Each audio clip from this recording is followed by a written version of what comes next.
So first of all, I am not your usual host. David is out and about, and he has asked me to step in today. So I will be helping to facilitate as much as possible a really great dialogue with everybody, as is always the usual for us. And just wanted to highlight a couple of events that are coming up. You see them here on your screen. If you have any questions about these events, please reach out to Jillian. As you know, we're starting to get more into some of these in-person events, which is really exciting.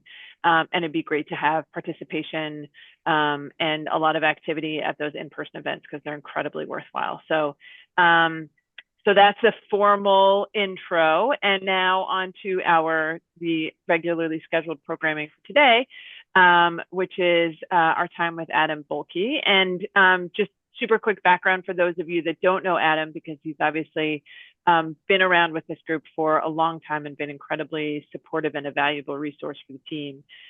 He is the founder of Alignment Advantage Group, a consulting firm that specializes in lifting employee retention. Who doesn't want that? And engagement, customer loyalty, and call center performance. And he's the former VP of operations for Fortune 500 and other size companies, and the creator of the C's to Success culture methodology. So with that, I am going to hand it over to Adam to take it away. And as you guys know, no one be shy. Eric, I don't have to say it even once to you, but for the rest of you, please don't be shy. And we'll have a couple of polls to keep it interactive in the interim as well.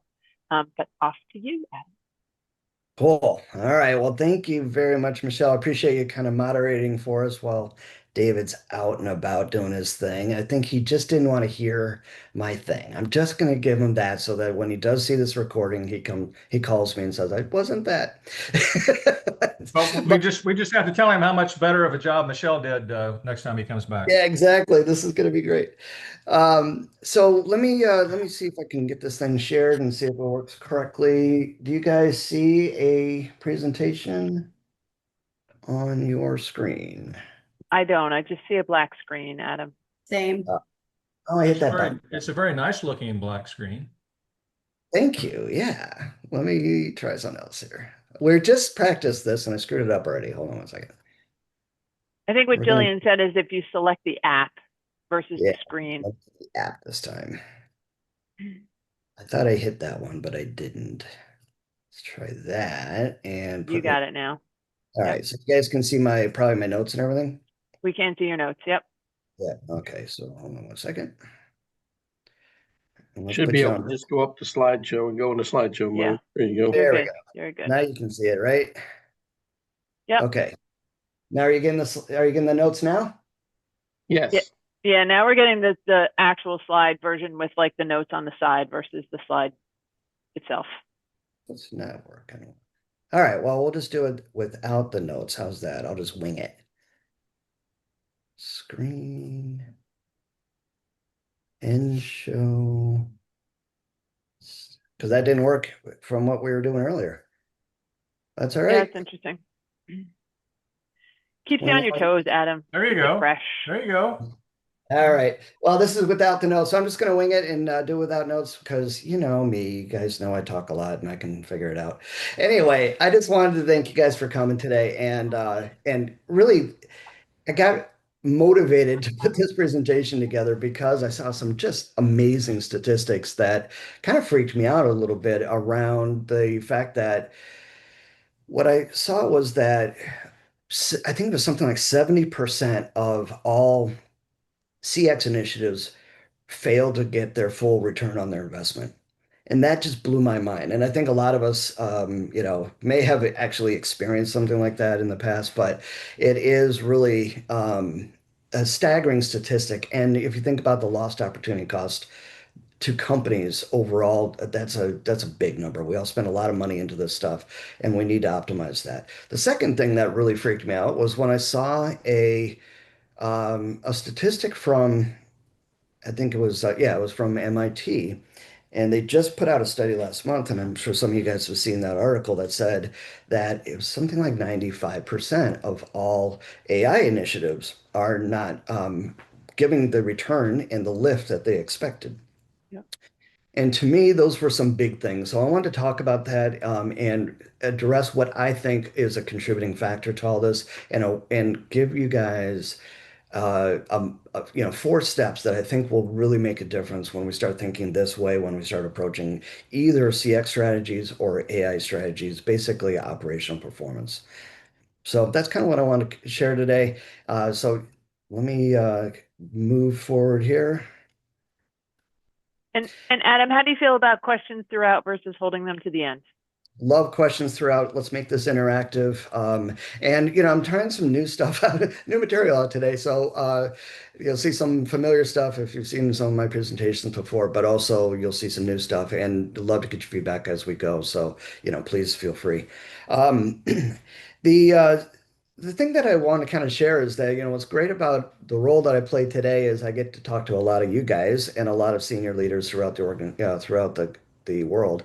And what I find really interesting is, especially guys that are kind of in our age bracket, we've gone through a lot of big worldwide changes that we're going to change the world for sure, right? And all of the big angst that we see around AI and everything else that comes in, and not saying this isn't really a game changer, it is, there's no question, but there was a lot of game changers we've all managed through over the years, right? If you think about it back in, do you guys remember when personal PCs first came out and when Windows first came out and we started using a mouse? And, I remember my first agent job was without a mouse or Windows, right? We were using green screens. I know I'm old. Same thing with remember when World Wide Web came out? That was a little bit of a game changer for the world, right? And cellular came out and that changed some things. And now we got all the IVRs and CCAS and SAS and chatbots and everything else. And now we've got birth of AI. So the one thing that I find really interesting is when I start talking with leaders about this that have experience, one of the things that we typically always come down to is that the biggest differentiator, the thing that really made the difference on how we were able to really capitalize on each one of these and endure and make them part of our own and make them successful was it always came down to the one thing, which is that it always comes down to people. At the end of the day, right, we can have the best technology in the world and the greatest processes on the planet, but if our people are just not engaged or if they're just indifferent to the success of the company or the success of their team, then it doesn't really matter what we put in front of them. Does that make sense to you guys? And there's such bottom line benefits now that are just mainstream. People have done so many, studies on this that there's just it's common knowledge now that if you compare companies that have kind of low level of engagement compared to companies that are really doing it well and have high level of engagement, those guys that are doing it right are seeing a 20% lift in revenue and 233% more customer loyalty.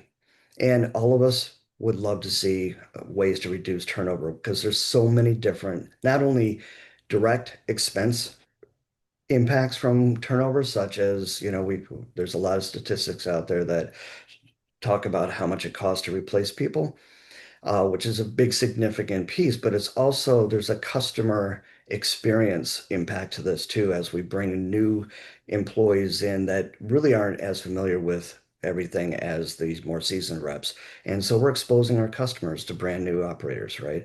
So it affects customer loyalty, it affects the experience. So there's a lot of impacts, and not to mention the tribal knowledge that goes out the window when we have a lot of turnover. So these are just some of the pieces that, we know are standard return on your investments when you really focus on this, and it's a big impact. And the reason I call this the last mile in your employee experience or your customer experience is because of the fact that when your employees don't give you that discretionary effort, when they just are going through the transactions, you're missing out on that extra work. You're missing out on that extra thought power. And I always like to share the Geordie story because this one is something that uh, really kind of capsulizes what the problem is when it comes to the difference between a person that's really engaged and when somebody's not. So I was mentoring this young man. Uh, he was a friend of my daughter's, and he was looking for a career direction, and I suggested call center because I was like, it's a great great career. Look at me, right? It's something that you don't even need a degree. You can get to all the way through organization and advance, all based off of performance. And so he took my advice and he went in to work for a national hardware chain. And if I said the name, you guys would know it. But of course, they have retail shops as well as they have the call centers and support lines. And one of the things that he said to me after about a month of starting in this job was he said, I hate this job. And I was like, why do you hate this job? And he's like, because like 90 something percent of all of the calls that come through are irate. And having done that for a long time, I'm like, I've never even heard of it, 90% of the calls being irate. I'm like, you're obviously exaggerating. He's like, no, I'm serious. And he's like, and after about a month, I've been really trying to keep track of why the people are complaining, what the problem is. And he goes, I figured it out. I think it's pretty consistent. It's a communication issue between what the stores are seeing and hearing about and what the call center is hearing about. And so the conversation between the two entities is very siloed and we're not communicating and we're not getting the same information. Awesome. I was like, this is a great opportunity, Jordan, to really kind of show that you're thinking strategically. I was like, go talk to your center leaders and ask to have a meeting. And they're going to see that, as you explain what the problem is, they're going to see you're, really stepping up and thinking differently. And so he did. And he said the meeting went really well.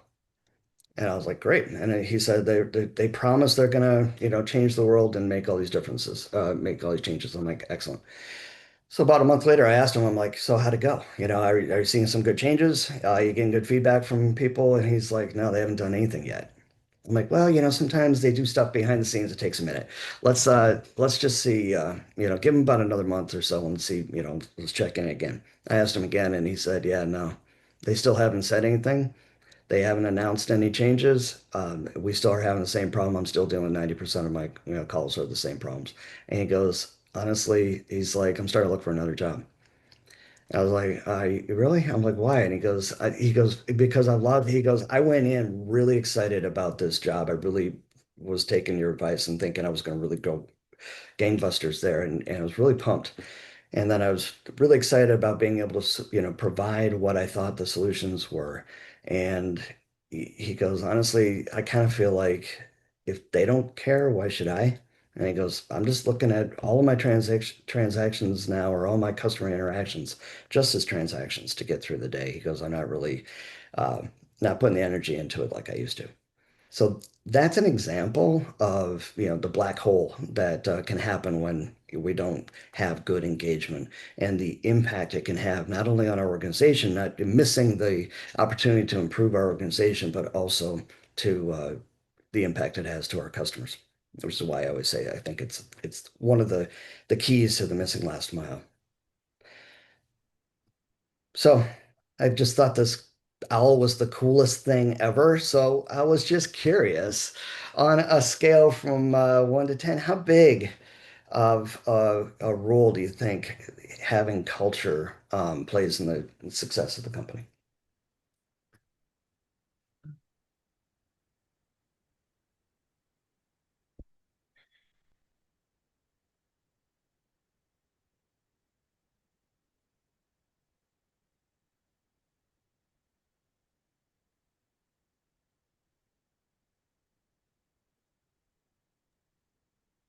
We have 5 out of 11 participants.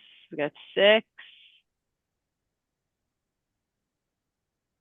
Can we get to a 100% participation rate? Can we do it? We can do it. We are stuck at 6 out of 10. All right, we'll stick with 6 out of 10. Well, I All think the right. majority of us are kind of in agreement. Most of us are seeing the biggest one is 10 out of 10, right? I think that's extremely important. Most of us see that as high. And then it's interesting, some of the sevens and eights, and what I would be interested is kind of hearing why that, what people think about this. And even if you didn't put a poll in there, poll response. Any thoughts from the group as far as? Yeah, Yeah, Adam, I put in a 7. The reason I did that, and this may sound backwards to some of you or maybe all of you, but um, typically I would score that higher. But I think sometimes the type of whatever the service is, the type of contact center, whatever is being done, performed, and provided to customers, I think the nature of it plays a role in how important culture is to that kind of an operation. It can be a huge, tremendous factor, or sometimes I think it can be a lesser factor. So that's why I did it. But So you you know, think it's on the call type or the service that you're providing? well, yeah, the call type and the type of service or whatever the nature of support that somebody's providing, I think plays a role in that. Got it. yeah, Adam, give a prime example of where culture, I put a 10 out of 10, where it really does. And I don't know if it's a regional thing, but I was working for a client early last year in New Iberia, Louisiana. And if you've never been to New Iberia, Louisiana, that is a great thing because it is in the middle of nowhere. And it was a Scottish company that helps, long story short, Scottish company that helps with portable power. It's one of the biggest portable power providers in the world. And I got a call from a guy that I used to work with, and he's like, "Hey, we got some issues with our billing system or our billing, and I'd love to get like a short-term engagement on what's happening." And I said, "What's going on?" And he said, "Well, basically the gist of it is we've implemented a new billing system. We are ahead in revenue, we are ahead in that, but we're behind on those payments. Basically, at the end of the day, the cash flow and all the stuff coming on the back end is not matching up to the revenue they're generating." And he said, and I'm being honest with you, we're all, excuse my language, pissed off because we didn't get our bonuses this year. And he said, I recommended, he said, "Hey, I'd love you to come in and just see what it was." So I went to it was a 60-day engagement, and this system was in place. It's been in place for almost a year. But I immediately found out that there were 3 billing managers that said, "I don't care," exact words from multiple individuals, "I don't care what the billing system says. I want you to manually check it." So basically, they were taking these bills to Chevron and to Exxon and all these massive insurance or all these massive players, and with a net of 45 to 60 days, and on average, they were getting payments anywhere between 120 and 180 days. And these 3 managers had created such a culture of fear of one miss that everybody had this mindset that they were going to go and do. And the basic gist of it was, you got a problem here. And the problem is your culture has been set. These people had been in the job for literally 35 years, and you never want to, these are people's lives.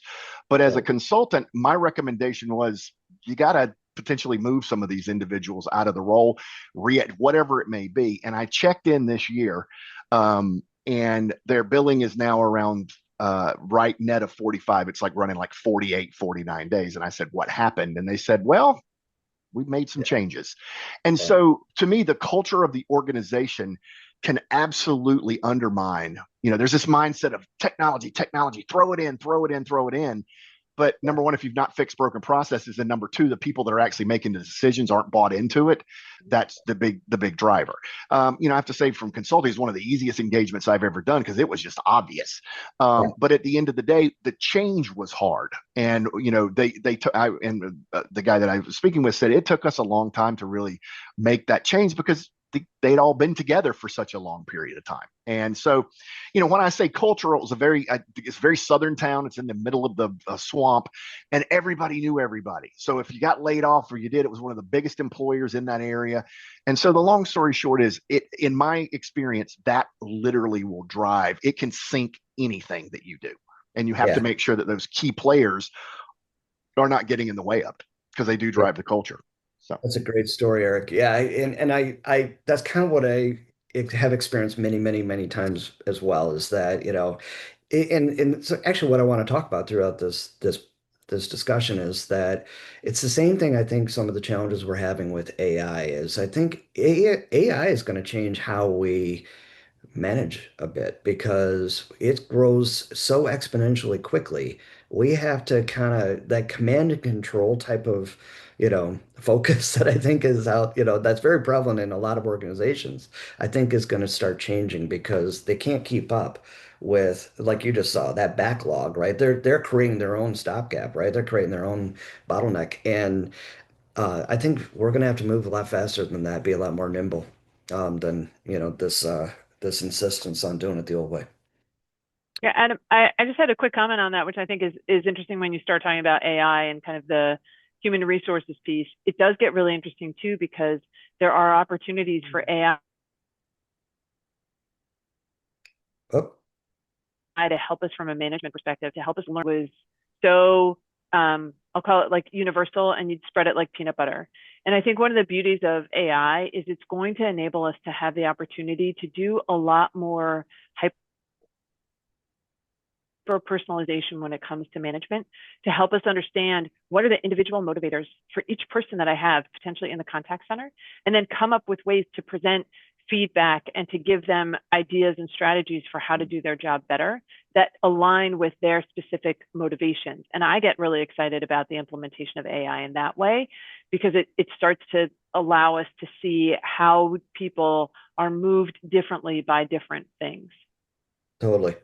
Yeah, I think you're right. And I love what you just said. I think we're going to see a lot of changes in the organizations and in leadership. And I think we'll talk a little bit more about that here as we move forward. Okay, so thanks for going through that. And I think it's actually impacting us a little bit more than we actually realize. And I think, going back to the idea around the types of things that, culture might impact us a little more in some places than others. I think sometimes we don't realize some of the impacts it does have. So, for instance, Inc. magazine just came out with this about 2 months ago, and they said they had done a big poll, or they were reporting on a big poll that had happened, and they said that employees in their survey, 31% of employees openly admitted that they're actually sabotaging AI strategy. And 16% said that they're purposely just ignoring all the security leaks that are happening, which is a huge issue for all of us, right? Because, we all want them to have good, secure systems so that our data doesn't get compromised and et cetera. But this is a good example. This is a culture issue for sure. And I think it has a lot to do with not handling culture correctly and getting people feeling ownership and involvement around these things. And the other thing that was interesting for me to see the next poll that I saw, this was the one I was talking about earlier with the MIT group, or MIT Institute of Technology, is the 95% number of AI pilot projects failing to deliver discernible financial savings or uplift in profits. And what they said the main reason was not the technology itself. We all know that this stuff will cook your breakfast if you wanted to. But what was failing in all of these projects were the old way of managing. They weren't teaching their employees how to think strategically and systemically about AI and how it can improve. And they weren't teaching them how to use the tools correctly to capitalize on the new technologies. And because they were really focused on, this kind of old metric, I think you guys have all heard the stories and the concerns around AI is just going to replace everybody's jobs, and that CEOs and C-suites are very excited about, getting these processes automated so that they can reduce headcount. And I think we're missing the mark on this. And this is kind of some of the new thoughts that I've been thinking about lately, is that I think if we're trying to use AI to automate old existing processes, I think we're missing the bigger gains that we can actually get with AI, because we're thinking tactically versus systemically. And when we do that, what I'll say is, if we can harness AI to grow our companies, to do things differently, if we're trying to redo existing processes automated, those existing processes, probably most of them were put in place because they were a workaround because of the system that we had, right? So I always am like, that may not be the best way to look at it. The best way maybe is to say, what are we trying to achieve as a company? How do we want to grow? How do we want to do things differently to, make this a better experience for our customers, give better service, better uh, products? And when we start thinking, and even internally, how can we work better together across organizations, and how can we use AI to better support the customer and internal customers? Then I think we start getting a little better questions answered, and we get better results off of AI pilots. What do you guys think?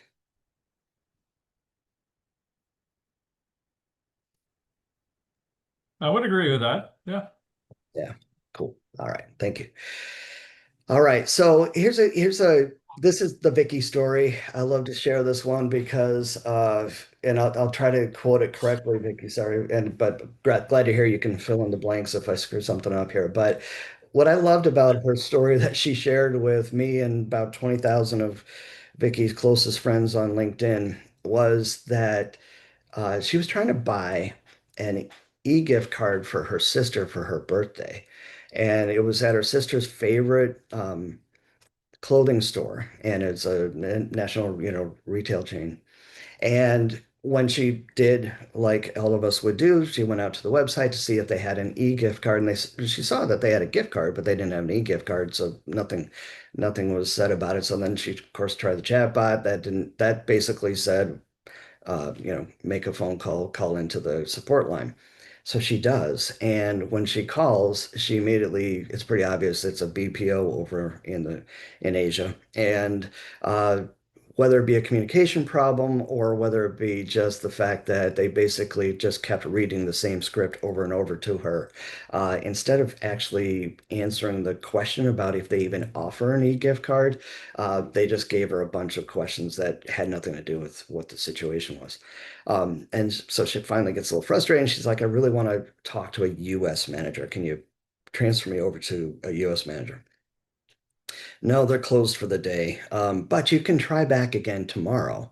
And so that's usually when I start, getting a little itchy and twitchy. But Vicky holds her cool, does. She calls back the next day, explains right away that, she's already dealt with, the whole process. She just wants to talk to the US manager. And over five different attempts trying to get somebody to help her and do this correctly, um, she, the, the transfer happened. It went to an IVR that asked her five different questions that had nothing to do with what her situation really was about.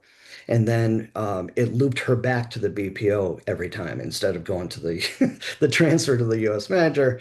So finally, she gets out of that cycle of hell and finally gets out to a supervisor who eventually directly transfers her to a US manager who then explains to her that, well, it's not something we actually offer, but I can sell you a regular gift card. And because she loves her sister and went through all this trouble, she decided to still buy the actual physical gift card and get it sent to her, and which I thought was really funny. When Vicky and I talked later, she said, yeah, even on day 7, I still hadn't received my actual gift card. So, kind of interesting to go through the experience of customer effort and how ugly that was and what kind of frustration level it was.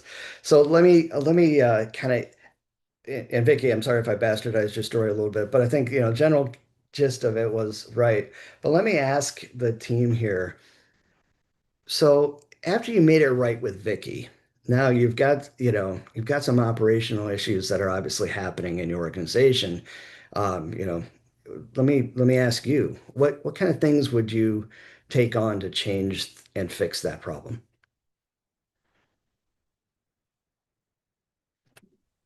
Well, I'll jump in. First of all, I think dealing with the BPO, sometimes there's not a true partnership.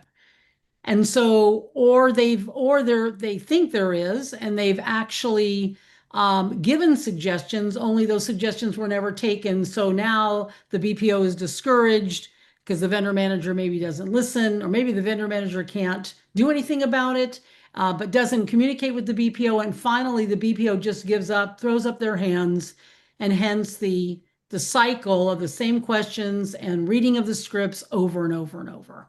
Yep. Yep. Good one. Okay. Anybody else? I think some of it sometimes is internal company decisions about around their processes where, and particularly, for instance, where a BPO is involved and they intentionally do not want to be bothered with escalation of calls, and they tell the provider, look, don't we're paying you guys to handle this, so don't try to transfer them back to someone else. And that can also, I've seen that happen even when a BPO is not involved, and they put all the burden on the agents to explain, and oh well, I can't get a supervisor on the phone with you. Well, why not? And they're just intentionally trying to block that process, and so that's a conscious decision, which is poor service, but yet they're doing it intentionally.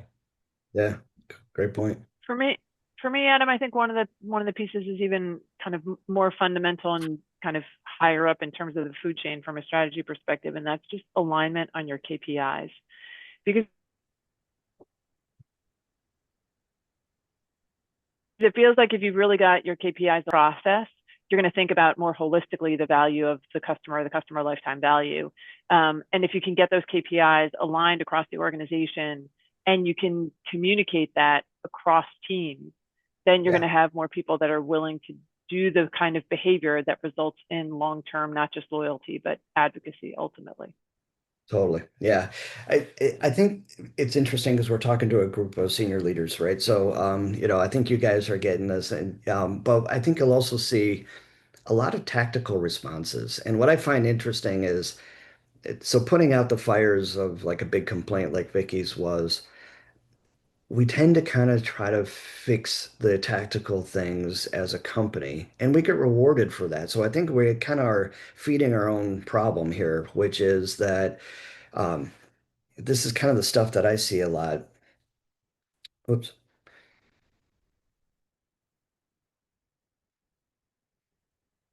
Is that, I see managers and a lot of companies, they start taking a tactical response on something. So they're like, okay, well, we should improve our self-service channels so we can fix the web and make sure that we cover off on that.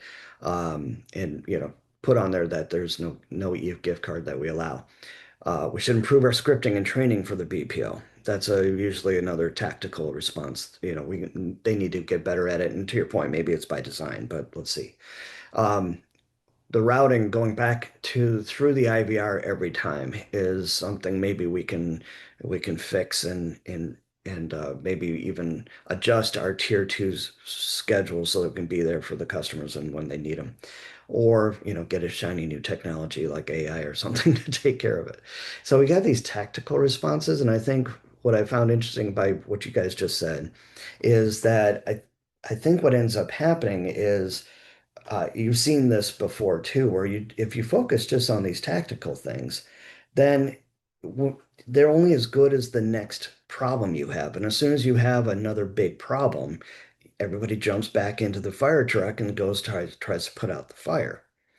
But what I think is important to make sure that we're training our managers and our leaders on is that we're talking more systemically. And I think, one of the things we just talked about was getting a better relationship or a better, even better BPO, or working with that BPO to start making them better partners.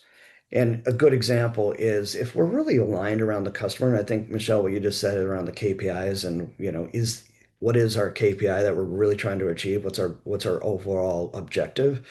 If it's putting the customer first, if we're trying to align around that, well, how do we not anticipate they might want an e-gift card, right? That's a standard thing nowadays, and it's pretty easy to put in place. So what's the problem? Um, you know, Vicky just said it too, where it's like our agents seem to be more focused on reading this ineffective script than really solving her problem. So they're more worried about, you know, passing the QA score than they are actually dealing with the customer and understanding what the impact is to that. How come none of those 9 agents felt any ownership or felt empowered to actually solve the customer's issue? Is that by design or is that you know, really because they were afraid to say something. So the question is like, how do we create a culture of engagement that creates great CX every time and understand organizationally what kind of impact that BPO is having on your company and their customers' loyalty? And then, of course, the end one is how do you reduce attrition to avoid exposing our valuable customers to so many new agents was their thing. Because I think it sounded to me in Vicky's story, she's got a lot more detail on it, but it sounded like there was a lot of new people that were involved with it too. So that's kind of the discussion that that I see is that part of the missing last mile is related to missing the systemic issues versus some of the tactical responses. And what's interesting to me about the tactical responses is that we're kind of rewarded for that. If we implement a better routing strategy or we take on a big project like that and we do it on time and under budget, then we get a nice attaboy at the end of that and a pat on the back and maybe even a bonus because of that versus the systemic issues and the fixes that really make the biggest difference to our companies.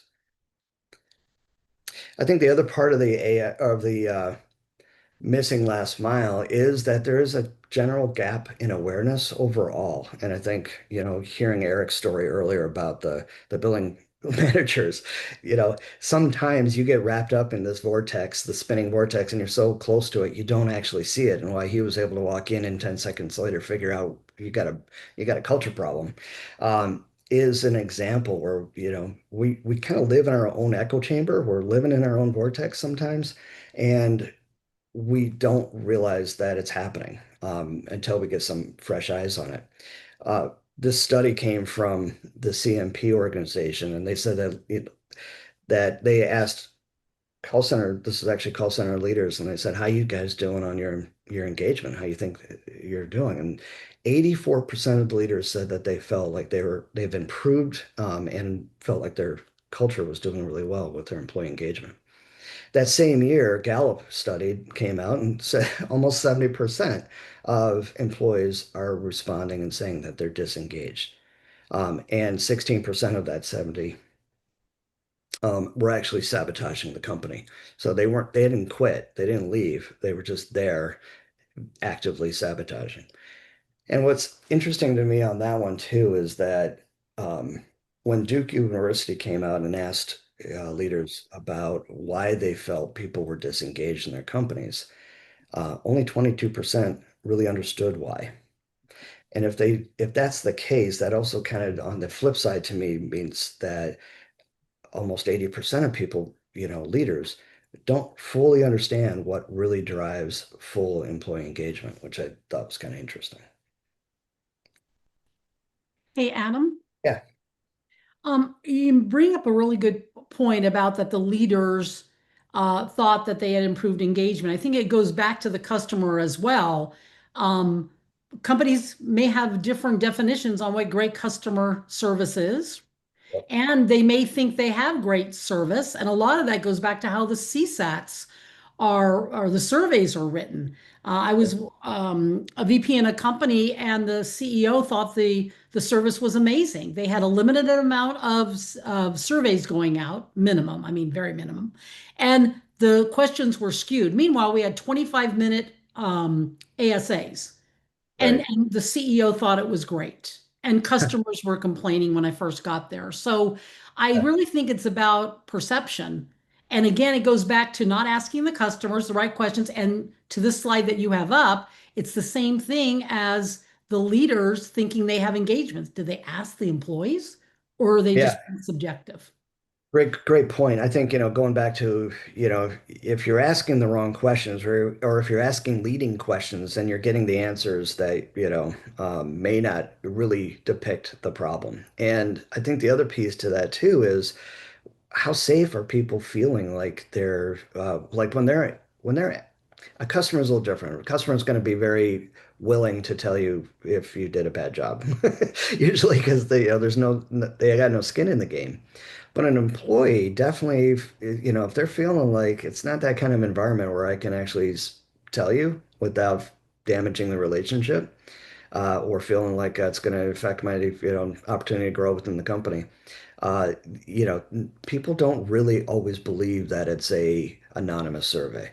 Matter of fact, one young lady I was talking to, she said that, they ask where my location is when I start the survey and what my role is. And so, in my particular department, there's only three of us, and I'm the only female. So I think it's pretty obvious who says what, and they weren't. So she's like, I didn't answer that survey correctly, or candidly. And I think to your point, it's like this is why we run into our echo chamber, and it is a thing we have to kind of watch out for and make sure that we're cognizant of because there's a bias sometimes if we're not careful. Really good point. Any other thoughts on that? Okay. So what I want to share with you guys is just a real high level of the seven C's because of the fact when I looked at that Duke University study and I saw not everybody has a clear understanding of how to go about implementing a transformational culture change and how to really address and capitalize on the last mile and get the most return on your investment related to that. I think, people tend to get they subordinate it because it's less understood. People are pretty comfortable with implementing a big strategic technical project, for instance, like new CRM or something like that, because it's pretty tangible. It's a project plan. They can do this. But I asked one leader one time about their culture and their initiatives to improve their culture, and I said, how do you think everything's going? And he said, I loved his expression. He goes, man, it's like nailing jello to a tree. He's like, it's really hard for us to get our arms around this. And that cracked me up.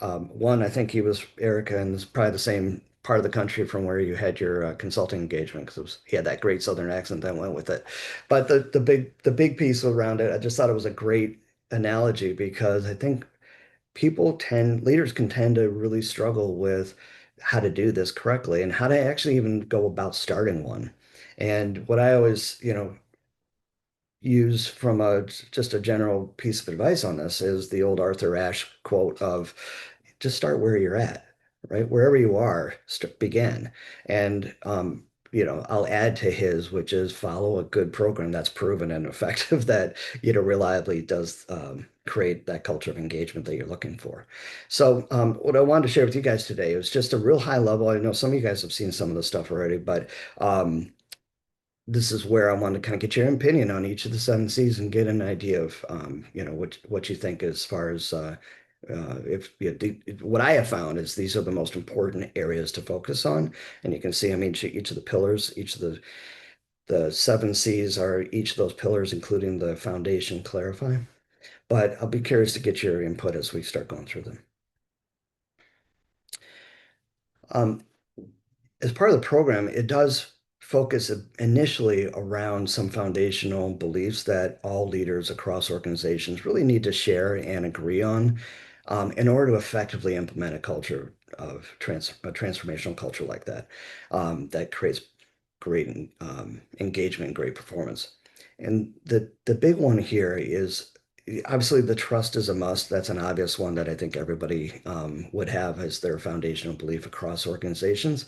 But this one's kind of more subtle, but it's also important, and it goes back to the KPIs that Michelle was talking about earlier, where we're talking about aligning our KPIs organizationally.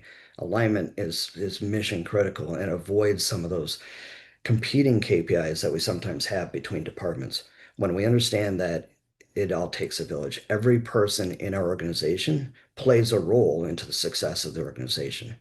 And if we think about I used a waiter here as an example, but if you think about a restaurant, have you guys ever been to that situation where it's like you had heard about this great new restaurant, you were really excited about going there, and you get there and you get seated and you look down and you're like, wow, the table setting was a little dirty or wasn't cleaned off well enough, or the waiter itself was maybe it just blew the experience because he had an attitude.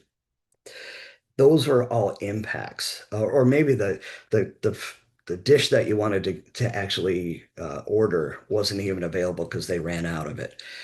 All of that is because everybody in that restaurant plays an important critical role to your customer experience.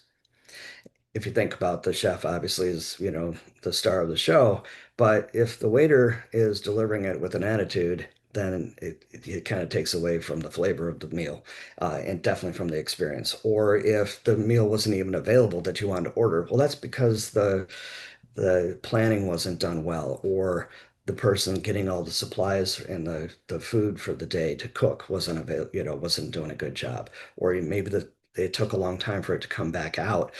So by the time you got it, it wasn't as fresh as it should have been, or as warm as it should have been. That could be the computer system, right? The ticket system. So everything connects. Everything's symbiotic in organizations, and I know to this audience, I know I'm preaching to the choir, but it's important that everybody in the organization understands that they all play a role and they all make a big difference. The other thing that I think is commonly missing is that people tend to not take a proactive approach to culture because they're like, well, people for the most part are getting along. And when they do it that way, and they just feel like it's not that big of a deal, for the most part, we all get along. I see, some good examples of people working well together, and they don't realize that their culture is getting formed without them. The culture, so I call it cultures happen by accident. So when you bring people into your organization, without you being in front of it and guiding the culture and setting the tone from the top and putting in the, kind of the guardrails on how you want this culture to be, then it's going to build on its own. And that might be fine if everybody came from a place where, they all had great cultures. But there's also people that enter your organization that may be good performers, but they came from a terrible culture. Maybe the only way that they felt they could get ahead in the old culture was like the picture here, where like maybe it was an old boys network and that's how people got ahead, or maybe they got backstabbing as a part of it. So that is stuff that can enter into your culture if you're not in front of it and saying that that kind of stuff's not how we want to operate. Here's how we really want to do it. So when we do it that way, when we are taking a proactive stance, then we are implementing a tone from the top right at the beginning. And that's where I put in there at the top, leadership drives culture. They're setting the tone. It has to come from there. And it's not something you can delegate it out to somebody else. You can't say, okay, well, the employee activities team is going to drive our culture, or the HR leader is going to drive the culture. When you delegate it out to an HR person, it's not that they're doing a bad job and they're great to task with, running and maintaining the programs, but you need to, as the head of your organization, set the tone from the top and authorize and endorse that this is the culture you're trying to do. Hi, Michelle.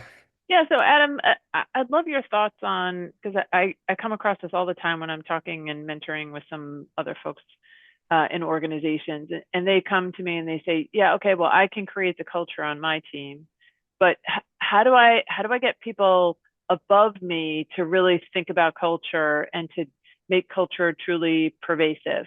What's your answer to that when people come to you and say, look, I can potentially do it for my team, but how do I get people above me to be bought into this idea? Yeah, no, it's a great question. Yeah, so for me, I have two answers to it. One of them is that there is a ripple effect that does happen. And so that's why I say, kind of start where you're at. Even if you're the head of your team, right? And you implement a really great culture within your team, you're going to outperform. And people are going to start noticing that. And they're going to try to figure out what you're doing differently than they are. So it does happen, but it's a really slow roll when you do it that way. The faster way to do that is get everybody trained on the same type of system, all using the same type of verbiage and thoughts and philosophies around that. And that way, organizationally, everybody's on the same page and you can work much more effectively together. So to your point, if your sphere of control is limited, then I still say, do it where you're at. You can create that as long as what you're trying to achieve is supportive of the overall organization and even your next level ups objectives. If you're cascading that way and you're saying, if we do this stuff, it's going to automatically better support those people in achieving those, then you're creating alignment, at least within the sphere that you do operate within. But I truly believe, this is why when I talk to organizations about the 7 Cs program, I'm like, you really should train everybody on this, because all the leaders, because that creates the best speed of a transformational culture. That makes sense? Yep, great. Cool. So if you do that, then that'll, once you, this is one of the challenges that I see, and we'll talk about this in the clarifies modules, and I see we're running a little low on time here, but is that when you create clarity at that organizational level, or at least your organization, um, it's important you gain not just understanding of what you're trying to achieve, but actual buy-in to it. And once you achieve that buy-in, then people will start behaving based off of what you guys have agreed to. So that's the whole clarifying and getting some connection to it, and getting some commitment to it. But once you do that, and that behavior gets changed as a result of that connection that we're talking about, then that obviously drives people's performance, which of course will dictate the kind of results that you're able to achieve as an organization.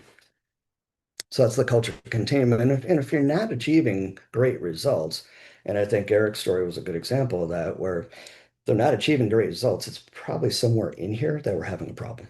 It's one of these areas. So what I was just mentioning is to clarify, this is how this is what the primary focus of clarify. And everything's an action item or action word here, but because everything needs action on a consistent basis to achieve it. But when you create a true clarification of what it is you're trying to do, what your vision is, and the why behind it, and your mission, and how you're trying to achieve that, and values, and how you guys want to work together, and the foundational beliefs that people can count on, and then align what you said, Michelle, earlier about strategic objectives with what those things are.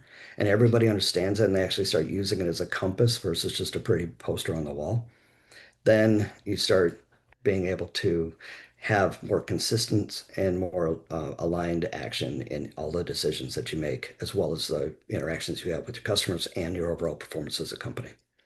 So if your culture is 100% intentionally designed on the front end, and everyone's aligned overall with the objectives, then you've got a strong foundation. This includes all the different pieces that are foundational, right? You're setting a foundation for all of the other pieces of your structure, for lack of a better word, right? If it's uneven, or if it's weak at the foundational level, then you're going to have structural problems in that organization for years to come. You've got to have a really strong foundation to build upon. So let me ask you this question real quick. This is where our first poll is. On a scale from 1 to 10, how important do you think the C principle is in creating an effective culture of engagement?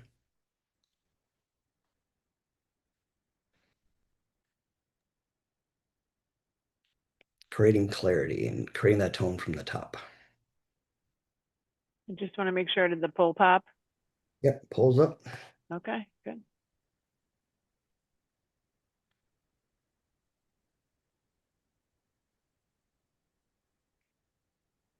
All right, we're getting some participation.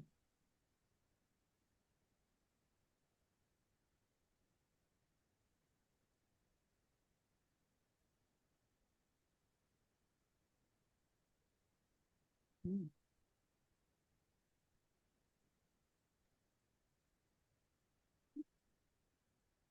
6 and 10s in there. All right.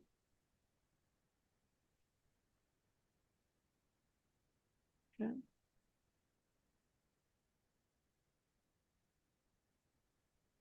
Cool.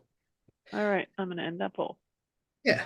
So I think overall we're in general agreement that it is the lion's share of us are in the 9 to 10 range, is that, setting that foundation and getting clear on the objectives and having people feel like they're part of something bigger than themselves definitely is the consensus that, we're that it is critical and mission critical and very important.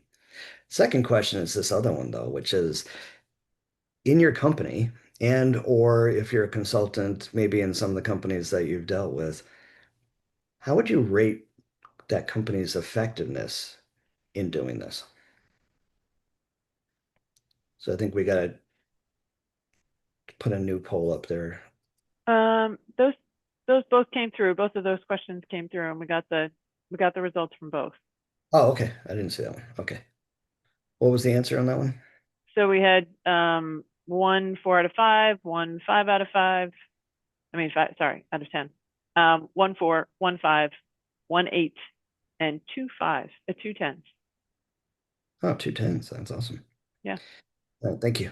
Yeah, so the 10s are great. When we've got people that are actually hitting that effectively, that's perfect. The 4s and 5s is what I see often when I ask these questions under each of the C's. You see that pretty frequently where they feel it's really important, but they're not doing it that effectively. Hey, Adam, I'm sorry to stop you here, but we are at the top of the hour with all of our guests here, and I just want to be sensitive to everybody's time, and just throw out there maybe if we can share the presentation with everybody. Yeah. I don't know if people want to stay on, but I think it might be worthwhile to share the presentation, and then if anyone has questions, to reach out to you, Adam. Yeah, absolutely. Happy to share that, and love to get your thoughts on it. Love to have additional conversations if anybody's interested in pursuing this a little further. But you guys, thanks. Sorry we ran out of time, but thank you for your participation. Thanks for everybody's involvement today. Some great stories and some great shares, and really appreciate the attendance and your help in making this happen. Thank you, Michelle, for getting it all hosted. Absolutely. All right. Thanks, Thanks, Adam. everyone.